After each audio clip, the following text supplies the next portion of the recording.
Hello, Lou Hamilton from Audible Elegance here in Cincinnati, Ohio. My store is located in the historic district of the city of Montgomery, down here close to Cincinnati. My staff does work on X, Instagram X. I write a monthly blog on our website. Do enjoy what I put there. Last month was actually answering a question from one of the viewers like you. If you get the chance, please do subscribe. It's very easy to do. You click subscribe. You're not charged a dime for it, but it helps us understand the reach of our viewership, which is an important thing to me personally. I like to know where I am.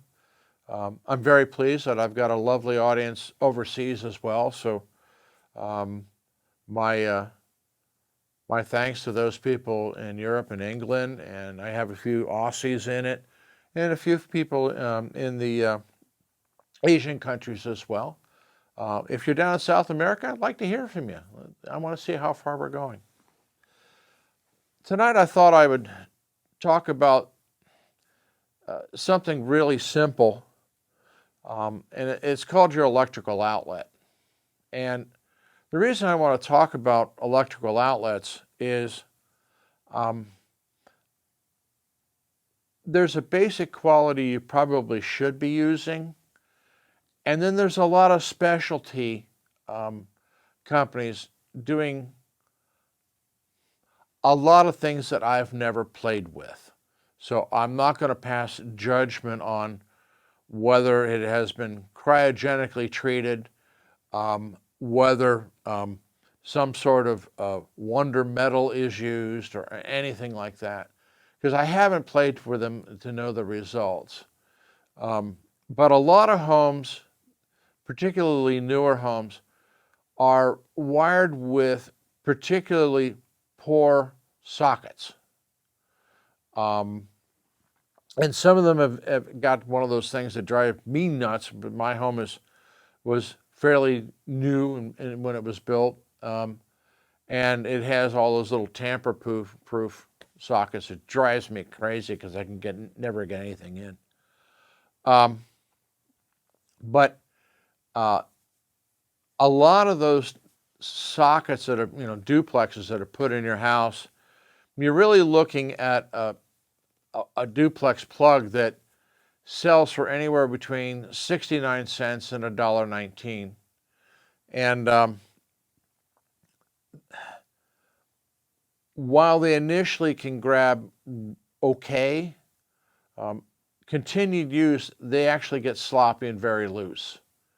And so my recommendation in terms of sockets, I myself, I use hospital grade. And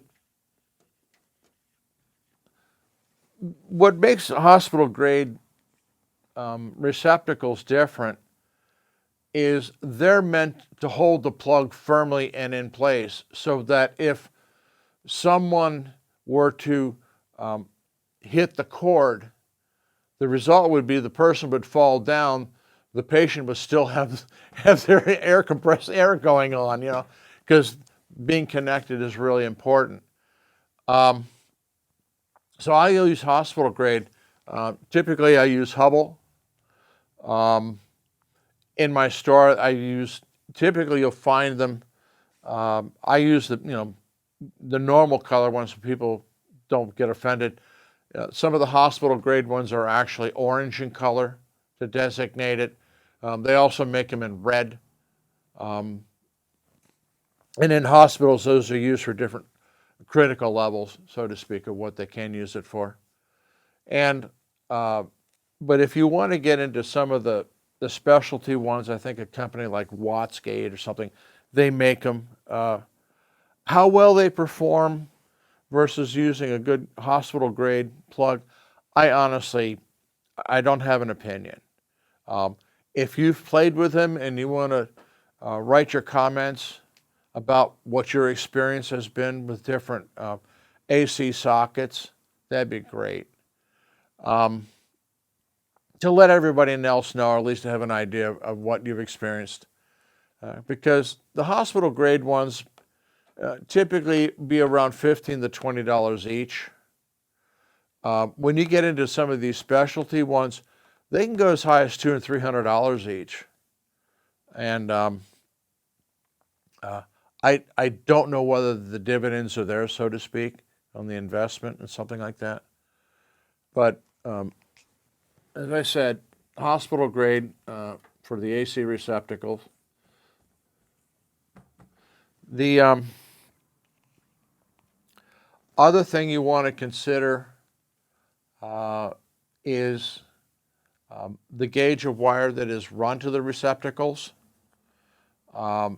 Different states have, municipalities actually, have different standards for what's used. A lot of them will allow a 14 gauge. Some people will step it up to 12 gauge.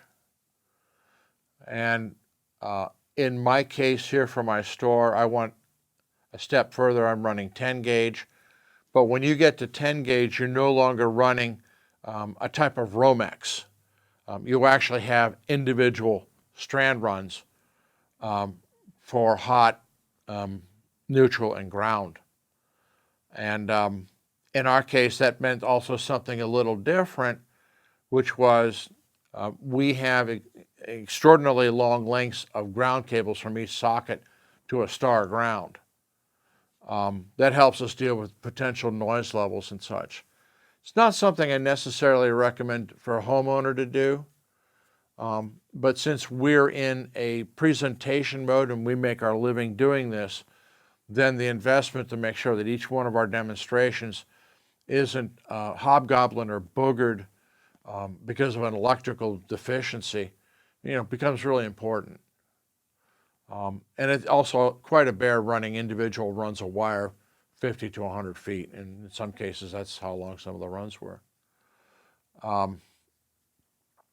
There is out there some articles. I had a very good electrician working with us, that there seems to be some relationship between the length of the ground itself and the performance of the audio system in terms of total harmonic distortion. And in fact, the longer the ground, the better your situation was. So I never really followed up on that article, so if someone can provide any insight or contribute to that, because I know it's lurking out there someplace, I'd appreciate it. That'd be great. But so if you're spending a lot of money on your audio video equipment, and you're getting yourself some sort of power conditioner, and it's got all these heavy power cords, and you're sticking it into a 69-cent receptacle, you're selling yourself short. Take the time to have real good ones put in, or do it yourself. But if you're having a home built and you have some input on it where you're going to have your music system or your home theater system, specifically go for hospital grade connectors in that area. It doesn't have to be all through the house. I wouldn't recommend it for the kitchen because your toast is not going to get any better. It's just the way it is. There's no pure brown on toast, I guess. But use hospital grade receptacles for starters. If you want to go beyond that, give it a try. It's your money.